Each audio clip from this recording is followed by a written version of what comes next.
These are shots taken from Prachand. The first formation, which is in a short while from now, will go past the saluting base. And these shots have been specially procured and are presented here so that not only do you get a real, or if you want to say surreal experience, unit known as the Tank Busters. और प्रचंड formation के बाद अगली formation होगी तंगेल। ये दृश्य कैसा दिखता है, ये फॉर्मेशन आपके लिए ख़ास तौर पर इनको रिकॉर्ड किया गया और इस समय आप इन्हें देख सकते हैं। और कुछ ही देर में यहाँ पर हेरिटेज फ्लाइट का डकोटा विमान और 2 डॉनियर विमानों के साथ विक फॉर्मेशन में यहाँ से गुजरेंगे।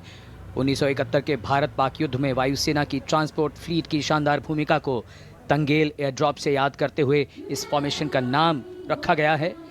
And these are shots from the formation taken, and these are not live shots, we'd like to remind you. This formation will be led by the C-295, the latest tactical transport aircraft of the Indian Air Force from 11th Squadron, being captained by Group Captain Prashant Singh Negi and Wing Commander Vikram Seth, with 2 C-130J tactical transport aircraft in Vic formation being flown by Group Captain Ankit Raj Singh and Squadron Leader Sparsh Helawat to the नेत्र formation, ये उसके दृश्य जो पहले record किए गए हैं और इस समय हम इन्हें देख सकते हैं। आकाश में नेत्र, आकाश में आंखें चाहिए टोह के लिए एम्ब्रेयर विमान इस फॉर्मेशन की अगुवाई करेगा। स्वदेशी निगरानी सिस्टम से लैस ये airborne early warning and control है।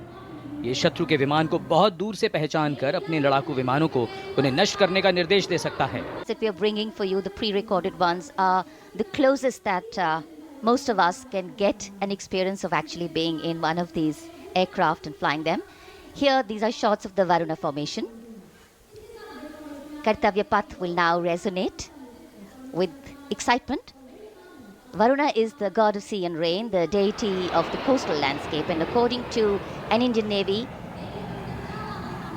pilot, it's a very, very special plane for them. So an Indian Navy P-8I maritime vehicle. और ये भीम फॉर्मेशन के दृश्य जो हमने रिकॉर्ड किए हैं, ये कॉकपिट से किस तरह दिखता है आकाश और ये फॉर्मेशन। शक्ति का प्रतीक भीम और इस फॉर्मेशन की अगुवाई भारी और शक्तिशाली ट्रांसपोर्ट विमान C-17 कर रहा है। वायुसेना के C-17 विमान की कमान ग्रुप कैप्टन समीप निझावन के पास है और इसके साथ 2 सुखोई 30 विमान स्क्वाड्रन लीडर अमित कुमार यादव और विंग कमांडर अक्षय अरुण महाले की कमान में कुछ ही देर में यहां कर्तव्य पथ के ऊपर से गुजरेंगे। This is the beam formation, which our cameras are now going to catch for you.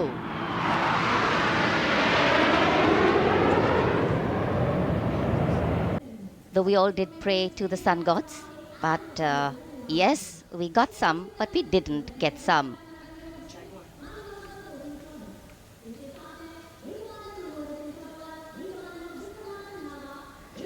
Now we have the Amrit formation, and these are views that you can see of that. All Jaguars. Formation derives its name from Amrit Kal, India's vision for 2047. And the Arrowhead formation will be flown by 6 Jaguar aircraft, led by Group Captain Nagendra Abhishek, along with his wingmen, Wing Commander Manorat Sabarwal. अगली formation Vajrang, भारतीय वायुसेना के 6 Rafale लड़ाकू विमान मारुत formation में। ये दृश्य cockpit से फॉर्मेशन की कमान संभाली है ग्रुप कैप्टन अभिषेक त्रिपाठी ने, उनके साथ wing commander Chaitanya Suryavanshi, squad leader Yash Savalkar, wing commander Amit Verma, squad leader Sushil Shinde. Trishul formation कर्तव्य पथ के सामने जो नहर है उसके ऊपर से कुछ ही देर में 3 सुखोई 30 MKI लड़ाकू जहाज त्रिशूल फॉर्मेशन में गुजरेंगे। Visuals now of the Vijay formation to mark the conclusion of the Grand Republic Day celebration. We will soon see an Indian Air Force Rafale displaying the Vijay maneuver. We will see the Rafale flying at a speed of 900 kilometers per hour.